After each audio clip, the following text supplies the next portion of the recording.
Ежедневно большинство людей предпочитает лифты лестницам для передвижения по этажам, но никто не задумывается, насколько это может быть опасным. Напомним, в Москве из-за неисправности подъемного оборудования погибла 38-летняя женщина, после чего начались повсеместные проверки прокуратуры состояния лифтов. В городах Якутии тоже есть немало домов, где используются эти устройства, поэтому вопрос безопасности для якутян не менее актуален. О том, кто обеспечивает и отвечает за безопасность, расскажет наш корреспондент Лев Нетесов. В городах Якутии с каждым годом становится все больше многоэтажных домов, поэтому безопасность лифтов для якутян вопрос не праздный. Тем более в последнее время в стране произошло несколько трагедий по причине плохого состояния лифтового оборудования.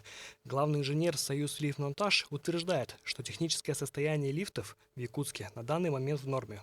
Благодаря программе софинансирования, то есть когда государство помогало, проводились программы капитальных ремонтов, да, и мы большую часть оборудования успели поменять. То есть старые лифты, которые у нас были, фактически львиную долю этого оборудования была заменена на новое.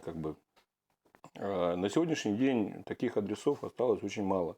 Тем не менее, несчастные случаи, связанные с лифтами, стали поводом для проверок по всей стране подъемного оборудования.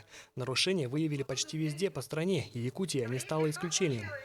Основные проблемы – это отсутствие двусторонней связи в кабине и отсутствие технического освидетельствования. Всего в ходе данной проверки выявлено прокурорами порядка 50 нарушений закона.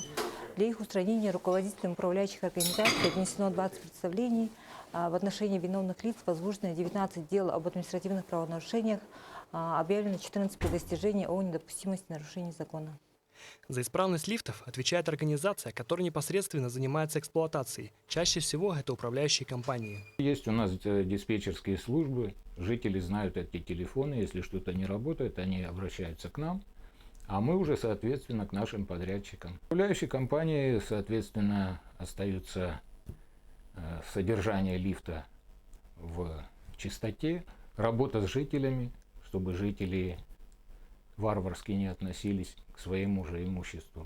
Но не надо забывать, что безопасность в наших руках. Не стоит ждать, когда случится очередная трагедия из-за плохой работы техники, а необходимо сразу обращаться в диспетчерские службы управляющих компаний при обнаружении неисправности. И жителям тоже стоит бережно относиться к лифтовому оборудованию. Как оказалось, от этого зависит жизнь.